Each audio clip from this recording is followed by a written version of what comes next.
Bon, tu nous as donné un cadre en général sur comment est-ce que tu es arrivé à la topologie. Tu as aussi donné des idées généraux sur ce que t'attire et ce que tu penses de la relation entre philosophie et mathématiques. Mais la topologie a beaucoup de sens et on peut se tromper. Bon, il faut préciser un peu mieux qu'est-ce que tu veux dire avec ça parce que sinon, sous les mots topologie, on comprend très souvent l'approximation du point de vue des théories des ensembles et les couvrements de l'espace. Hein. On pense à la théorie des ensembles et comment on définit un point voisinage, les points intérieurs, les points des frontières, les points extérieurs. Et à partir de tous ces concepts, on définit la connexité des espaces, par exemple. Mais l'idée que tu as, bon, à mon avis, ton idée de topologie est plus riche et j'aimerais bien que tu nous parles de ce que tu penses sur ces concepts-là. Oui, alors effectivement, c'est un concept très riche, d'abord qui a des origines en quelque sorte lointaines. L'étymologie même du mot topologie nous indique que la topologie concerne les topos, concerne les lieux, concerne l'espace comme lieu, dans lesquels on ne s'intéresse pas aux points nécessairement, aux distances entre les points, aux mesures, on ne mesure pas. En topologie, on ne se soucie pas de faire des mesures, enfin, en tout cas pas des mesures géométriques. Et la notion des points, elle n'est pas nécessairement fondamentale, mais on s'intéresse aux relations qualitatives entre les parties de l'espace et entre des espaces. Donc on a déjà dit qu'il y a, disons, les premières notions topologiques, les premières intuitions topologiques remontent déjà à Leibniz, ensuite Euler, avec les nombres d'Euler pour les polyèdres, avait aussi introduit des considérations topologiques en montrant qu'il y a un invariant topologique, l'invariant d'Euler justement. Mais comme je disais, la vraie naissance de la topologie a lieu au XIXe siècle. Alors il est très important de distinguer les différentes significations du mot topologie. D'autant plus que les philosophes, en général, connaissent uniquement une des significations, qui est celle qui assimile la topologie à la théorie des ensembles, à la topologie des ensembles. La topologie des ensembles est une théorie qui, justement, fondée sur la notion d'ensemble, donc ensemble de points, élaborée par Cantor, enfin par Dedekind et surtout par Cantor à partir des années 70-80 du XIXe siècle, mais qui est une théorie, je dirais, très abstraite. C'est très abstraite, dont les premiers soucis, c'est de penser l'espace en termes d'ensemble de points. Donc, en quelque sorte, c'est de raisonner sur l'espace comme si l'espace pouvait être conçu en termes d'ensemble de points. Et ensuite, il s'intéresse à savoir quelles sont les relations entre ces ensembles. Donc, la topologie ensembliste, appelée aussi topologie ensembliste, s'intéresse essentiellement à déterminer les ensembles de points que l'on peut définir dans un espace donné. Et de ce point de vue, l'espace est vu comme un ensemble de points. Il est essentiellement conçu comme un ensemble de points sur lesquels on définit un certain nombre de propriétés, des continuités, des connexités, etc. Mais ces notions aussi sont définies à partir d'une conception ensembliste des objets, des points. Parallèlement, ou presque parallèlement, on a vu que se sont développées deux notions de topologie complètement différentes. Celle qui naît avec Riemann et qui s'applique à la sphère, dans laquelle Riemann montre que si on prend par exemple une sphère a des propriétés géométriques. Par exemple, on peut définir la métrique sur une sphère, donc calculer la fonction de la distance entre deux points quelconques pris sur la sphère par des déplacements infinitésimaux. Mais la sphère présente aussi des propriétés topologiques. Les propriétés topologiques sont ces propriétés qui peuvent être définies de manière qualitative et globale, c'est-à-dire elles concernent à la fois les propriétés globales d'un espace ou d'un objet géométrique et s'intéressent à mettre en évidence les propriétés qualitatives, où qualitative signifie que nous n'avons pas besoin d'avoir recours à des mesures sur des objets ponctuels. C'est-à-dire nous n'avons pas d'introduire des mesures de distance entre des points, mais uniquement de mettre en évidence les propriétés qualitatives de ces objets. Alors, une de ces propriétés globales, si l'on pense à la sphère, toujours, ce serait celle des bords. D'abord, celle des fermés. Alors, la sphère est un espace fermé, donc compact, mais sans bord. C'est-à-dire que c'est un espace qui a une frontière, donc il est fini, mais il n'a pas de bord. Alors que si on prend un espace sans bord, ça veut dire qu'au sein de ces espaces, nous pouvons introduire des sous-espaces qui appartiennent à ces espaces. Par exemple, si à l'intérieur de la sphère, je sectionne une partie de la sphère, je prends une culotte sphérique à partir du pôle sud jusqu'à l'équateur, j'ai un sous-espace de la sphère. Si à l'intérieur de la sphère j'introduis un disque, eh bien ce disque sera en quelque sorte un bord de la sphère, c'est-à-dire un sous-espace de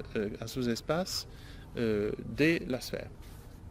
Les trois notions, les notions fondamentales qui font intervenir la topologie déjà à ce niveau-là, ce sont donc celles des bords, celles des connexités, okay, et celle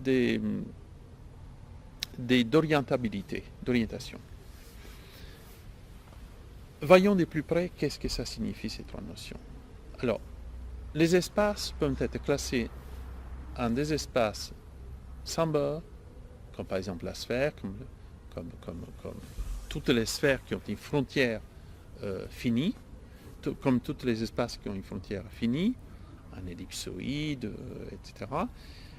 Et dans des espaces avec bord.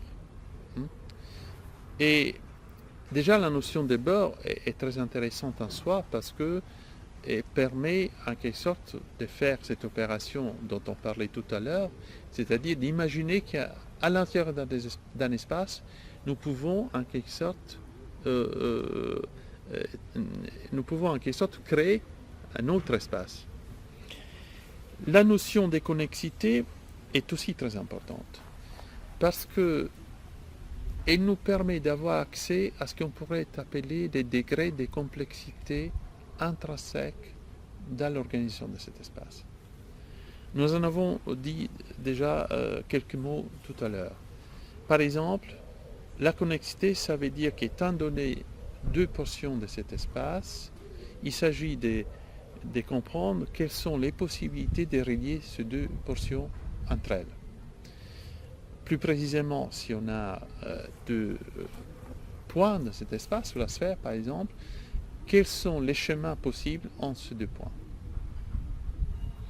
Ou alors, si on a un seul point sur la sphère, quels sont les chemins possibles qui retournent au point de départ, c'est-à-dire qui forment une boucle fermée, un chemin fermé à partir de ces points, qui part de ces points et qui revient à ces points. Ce qu'on appelle des chemins d'homotopie. Donc, sous la sphère, si on regarde la sphère, si on observe la sphère, si on visualise la sphère, on remarque que, étant donné un point, on peut tracer une infinité de schémas équivalents entre eux, c'est-à-dire homotopes, d'où la notion d'équivalence homotopique entre ces schémas.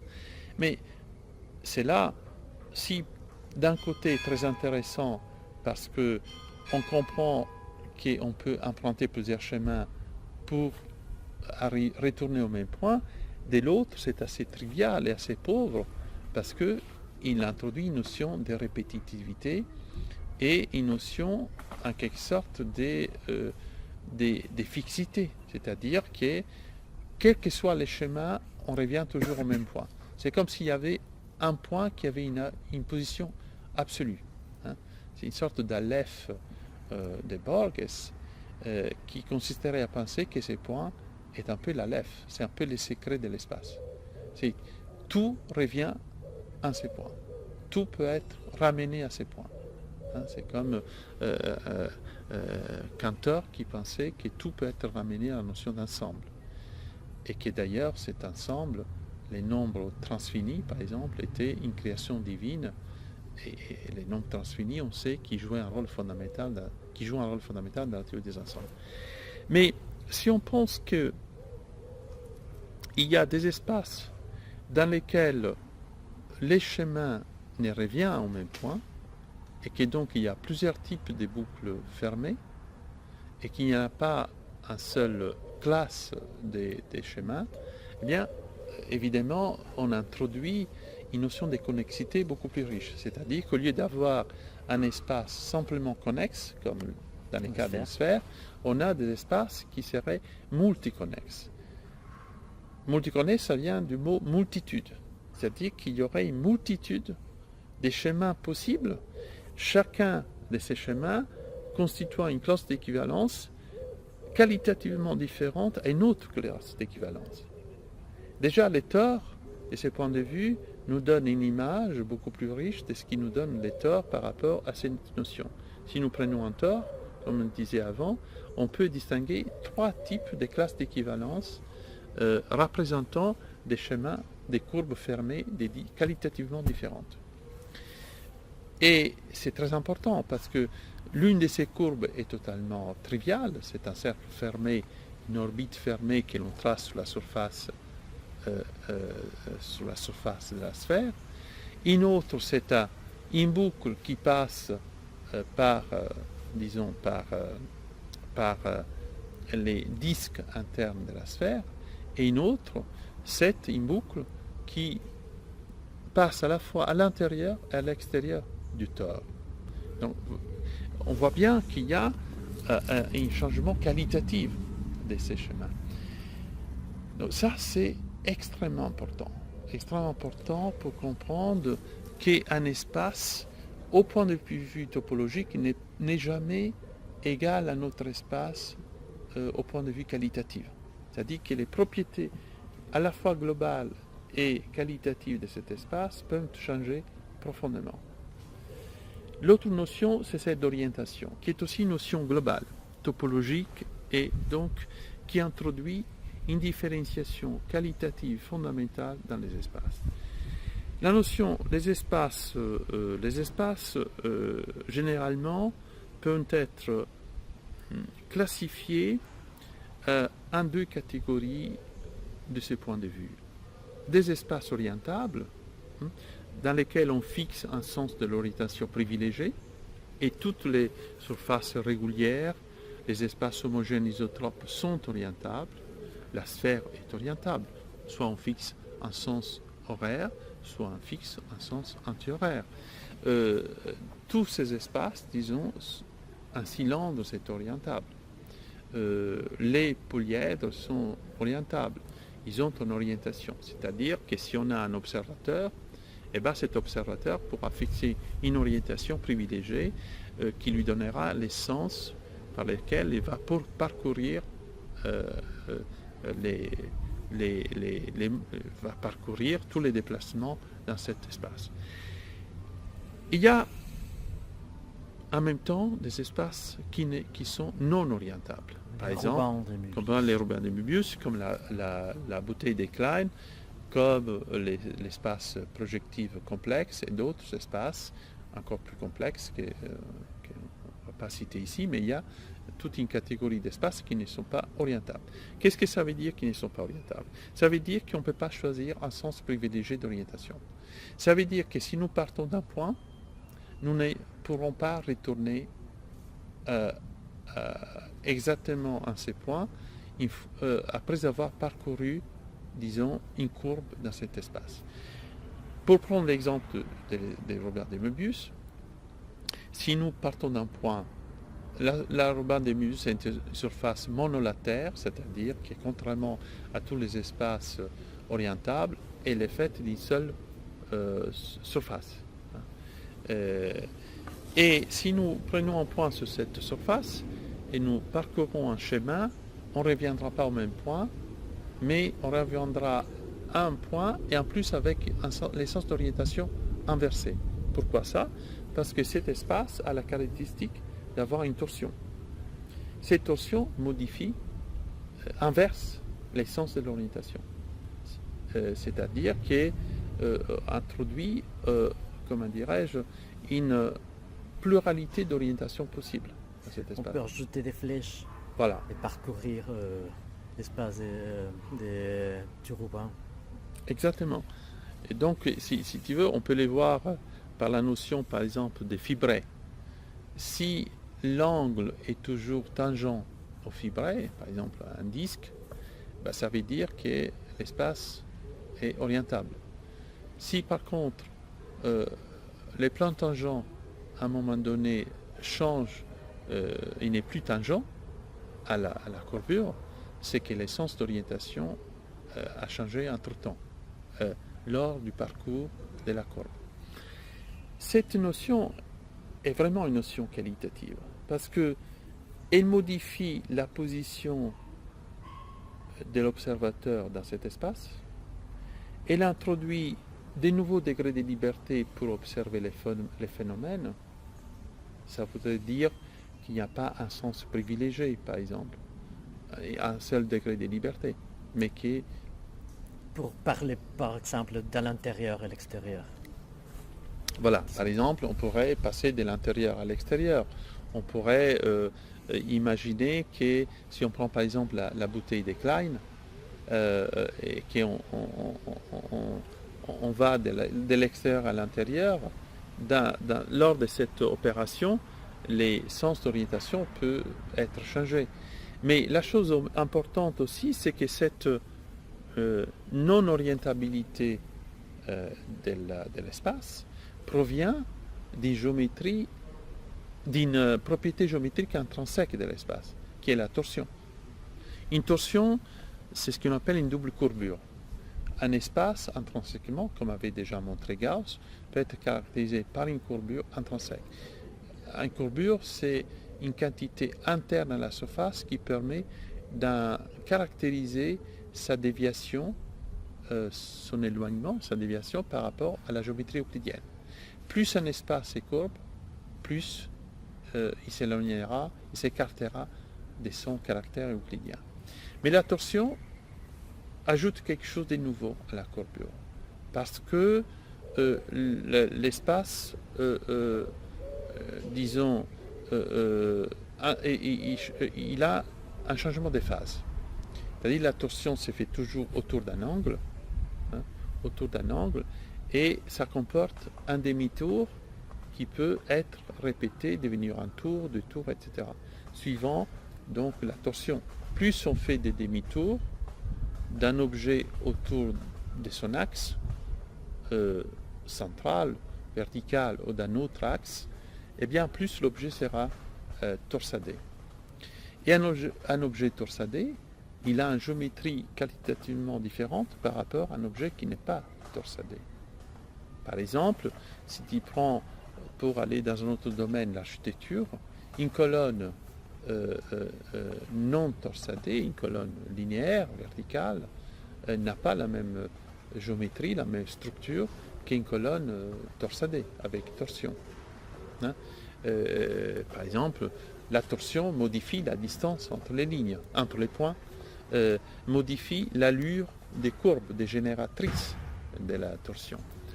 Or, ces trois propriétés que j'ai rappelées sont des propriétés qualitatives, c'est-à-dire changent la structure qualitative de l'espace et sa forme globale. Qualitative, ça veut dire que c'est la forme globale de l'espace qui est modifiée. Parce que quand j'ai introduit un bord, je change la forme globale de l'espace. Quand j'étudie un espace non orientable, c'est sa forme qui entre-temps a changé, sa forme globale. Par exemple, une bouteille de Klein, pourquoi elle est une bouteille non orientable?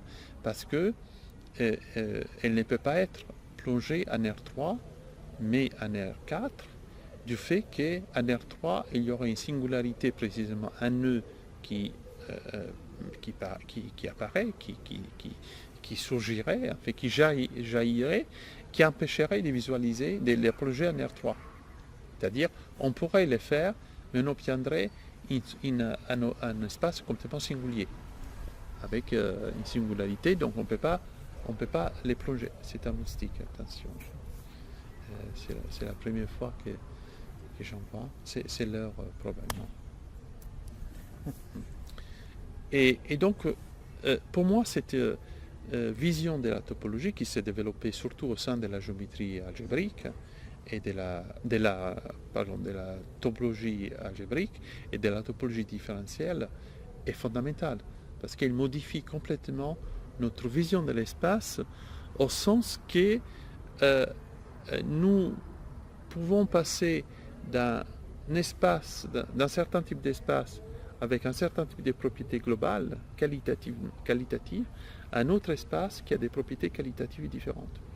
Donc, c'est comme si en quelque sorte, on pouvait montrer qu'un espace n'est pas uniquement un objet que l'on peut quantifier, que l'on peut mesurer, que l'on peut, définir en termes d'entité géométrique locale, mais que l'on peut aussi définir, caractériser en termes de propriétés globales, des propriétés qualitatives, donc en termes de sa forme.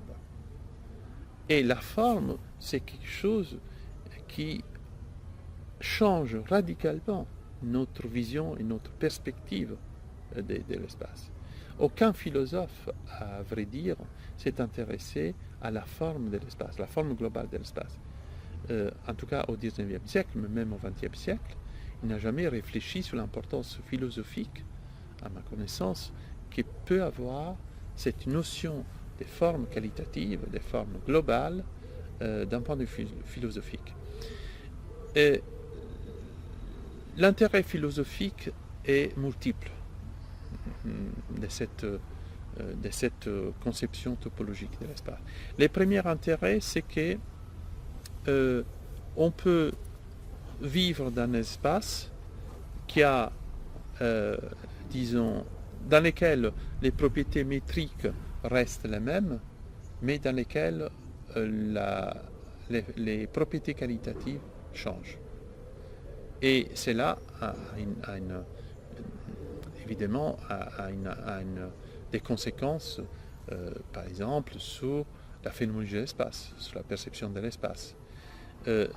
Un espace à bord n'est pas perçu de la même manière qu'un espace sans bord. Un espace orientable n'est pas perçu, n'est pas réalisé dans notre expérience de la même manière que nous réalisons, que nous intégrons un espace orientable. La notion de non-orientabilité introduit un niveau d'articulation nouveau dans notre rapport phénoménologique concret à l'espace. Parce qu'il nous conduit, en quelque sorte, à trouver des nouvelles orientations possibles. Il nous fait prendre conscience que cet espace a connu un changement qualitatif. il nous fait prendre conscience du fait que cet espace a connu un changement d'état. Et il nous fait surtout prendre conscience du fait que ces transformations qualitatives de l'espace sont les résultats d'un processus dynamique, c'est-à-dire quelque chose qui fait intervenir une opération dynamique, pas une opération formelle. Certes, on peut ensuite la traduire dans un langage formel, on peut la définir formellement, mais ce qu'il y a derrière, ce qui sous-tend cette opération formelle, l'intérêt, ce n'est pas dans l'opération formelle elle-même, c'est de voir ce qu'il y a derrière cette opération formelle. Ce qu'il y a derrière, c'est vraiment l'opération dynamique qu'il y a derrière, qui comporte toujours une déformation, une transformation, un changement, comme on a dit, des connexités, d'orientabilité, etc. Donc, philosophiquement, ça c'est très important. Il est aussi important philosophiquement parce que il nous permet de réaliser que nous pouvons passer d'un espace orientable à un espace non orientable. Et que nous pouvons passer, disons, dans notre existence, d'un espace simplement connexe à un espace multiconnexe. Et qu'il n'y a pas des contradictions dans ces passages. C'est-à-dire que l'existence humaine peut se développer aussi bien dans un espace connexe, simplement connexe, mais il peut se développer de manière beaucoup plus riche et complexe d'un point de vue perceptive, cognitive, disons même esthétique, en quelque sorte, dans un espace multiconnexe. Donc c'est cette notion de topologie qui, à mon avis, les philosophes auraient tout intérêt à travailler, à approfondir, et parce que c'est cette notion de topologie qui nous permet aussi de faire lien avec les sciences sociales ou avec l'architecture, avec l'art. En architecture, on peut travailler, on peut concevoir des espaces architecturaux multiconnexes.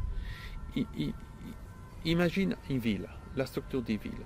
Si la structure d'une ville est parfaitement orthogonale, si toutes les voies, les rues d'une ville sont parfaitement orthogonales entre elles, on a une structure cartésienne relativement simple.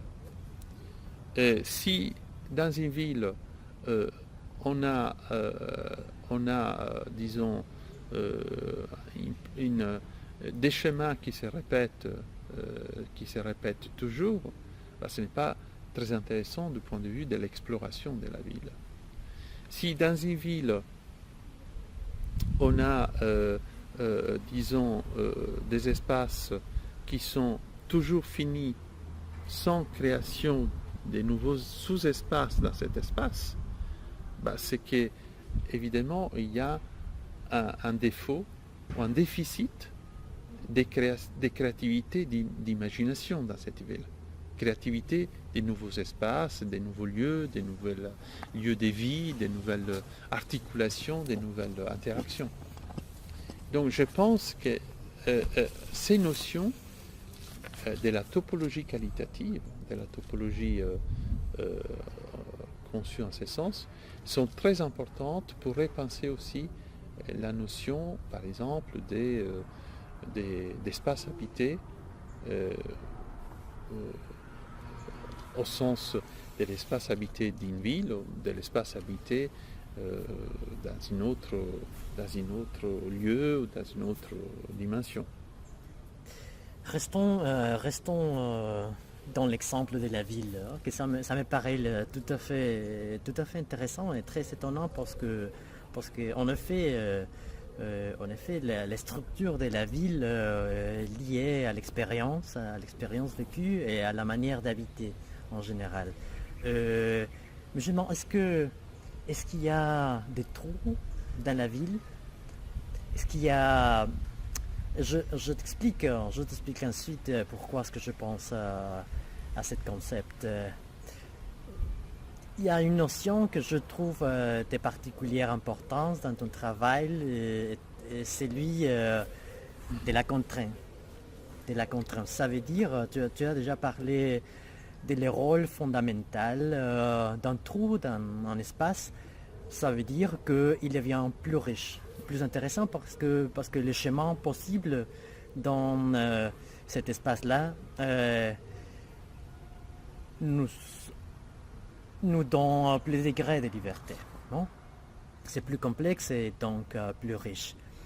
Mais on pourrait penser, imaginer bien qu'un trou c'est comme un obstacle, c'est une contrainte. On peut pas le dépasser, le dépasser ou le parcourir. Mais par contre, cette impossibilité rend possible plus de chemins.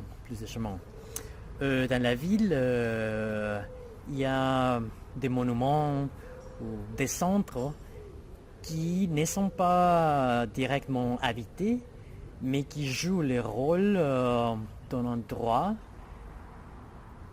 autour duquel on se déplace, si l'on veut. Ça veut dire il y a des restrictions dans la ville qui ne doivent pas être pensées comme des impossibilités dans un sens négatif, mais dans un sens positif. Alors, tu pourrais parler un peu de cette notion-là de la contrainte liée à la ville ou non? Oui, cette articulation qui est introduite est tout à fait fondamentale pour comprendre justement les liens entre vision topologique qualitative de l'espace et vision qualitative dans la phénoménologie de l'espace habité ou vécu. L'idée en topologie est la suivante. Si on a une surface de Riemann, qui est un objet géométrique complexe, très riche, absolument merveilleux, étonnant aussi parce qu'elle présente beaucoup de propriétés étonnantes, surprenantes, eh bien l'idée des fonds, c'est que plus on introduit des trous dans cette surface, plus on rend la surface riche et complexe. Notamment la multiconnexité de la surface de cet objet, qui est un espace, donc, devient de plus en plus complexe. C'est pas seulement les degrés de la complexité qui augmentent, mais c'est la caractérisation qualitative de cette complexité. C'est la complexité intrinsèque de l'espace qui est changée. Donc, les trous, en fait, ce n'est pas un obstacle, ce n'est pas tout en étant ce qu'on pourrait appeler une obstruction topologique. Cette obstruction topologique, au lieu d'avoir le rôle d'empêcher, d'empêchement, d'obstacle, devient en réalité une contrainte virtuelle, c'est-à-dire porteuse de nouvelles propriétés dans l'espace lui-même. On a vu que la connexité est une notion fondamentale de la topologie qualitative qui permettait de caractériser globalement un espace par rapport à un autre. Donc ces trous en fait permettent un ensemble d'opérations qui sont extrêmement importantes, et on sait très bien qu'à partir de ces trous on peut par exemple introduire des notions comme celle que j'ai mentionnée tout à l'heure, celle des sommes connexes, celle des récollements, celle des connexités, etc. Alors, si maintenant, sans oublier que le nombre de trous est directement lié